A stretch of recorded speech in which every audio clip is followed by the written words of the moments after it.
শহরের এক কোণে যেখানে বড় বড় দালানের ছায়া রাস্তার ধুলোকে আড়াল করে রাখে, সেখানে হাশেম মিয়া তার পুরনো জুতো মেরামতে বাক্স নিয়ে বসতেন।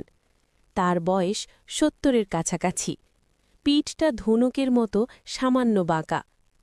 একদিন এক ছোট ছেলে, নাম তার রাফি, ছেঁড়া এক চটি স্যান্ডেল হাতে তার সামনে এসে দাঁড়াল।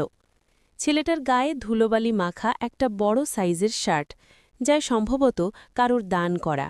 দাদু, এটা কি ঠিক করে দেওয়া যাবে? আমার কাছে মাত্র ২ টাকা আছে। রাফি খুব নিচু স্বরে বলল। হাশেম মিয়া চশমার ওপর দিয়ে ছেলেটার দিকে তাকালেন।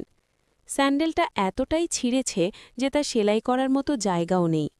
তিনি জানতেন ২ টাকায় কিছুই হয় না, আর ছেলেটার চোখে ছিল এক অদ্ভুত অসহায়ত্ব। তিনি হাসলেন।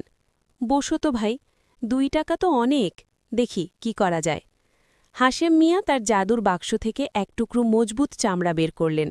খুব যত্ন নিয়ে নিপুণ হাতে তিনি স্যান্ডেলটা শুধু জোড়া দিলেন না, বরং সেটাকে নতুনের মতো শক্ত করে তুললেন।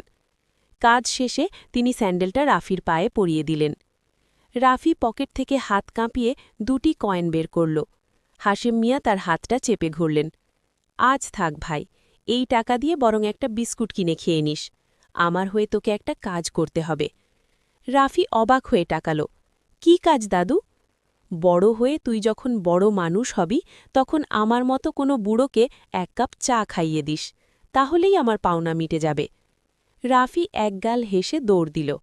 হাশেম মিয়া তার খালি পকেটে হাত বুলিয়ে দীর্ঘশ্বাস ফেললেন, কিন্তু তার মনে এক অদ্ভুত শান্তি অনুভব করলেন, যা কোনো টাকা দিয়ে কেনা সম্ভব নয়। Where you can direct a voice, create realistic dialogue, and so much more. Edit these placeholders